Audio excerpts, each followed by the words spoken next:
More about the William Money killings and the use of voice in this screenplay.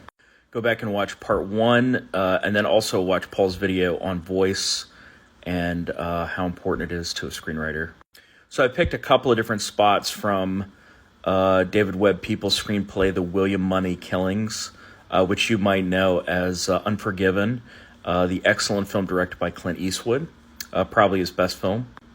And the different places I read from the screenplay all have a slightly different feeling, all have a slightly different tone, right? So there's the crawl, which feels very stylistic and written. Of course, that would appear on screen. There's the description, right, which is also stylized. It also has like a tone.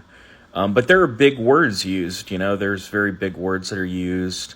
And even though some of the sentences are run on sentences and contain details that don't ultimately end up on screen, it feels kind of well written, right?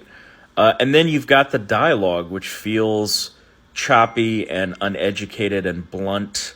There's also profanity throughout.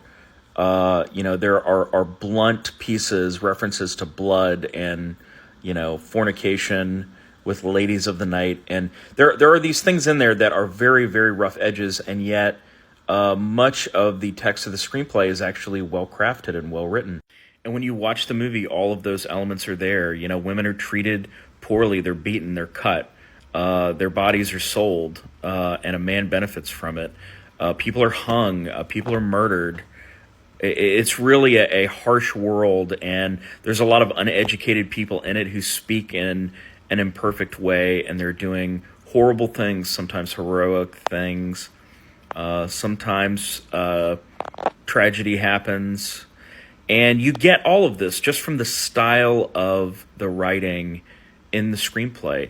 And the question is why, in such a horrible world, why is the screenplay itself written in a way that's almost floral? Why do they have these big words? Why isn't the whole thing just feel like it's written by some Western Neanderthal? And the answer is that in the movie, there is a character named W.W. Beauchamp who is a writer who is there to, hear from others about horrible things that have unfolded, and then ultimately he witnesses one himself. And it's almost as if all of this happened and then he wrote the screenplay, okay?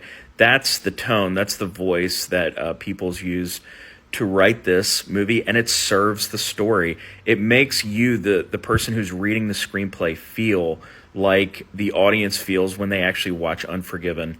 And that's the goal of a screenplay. It should make you feel like you'll feel watching the movie.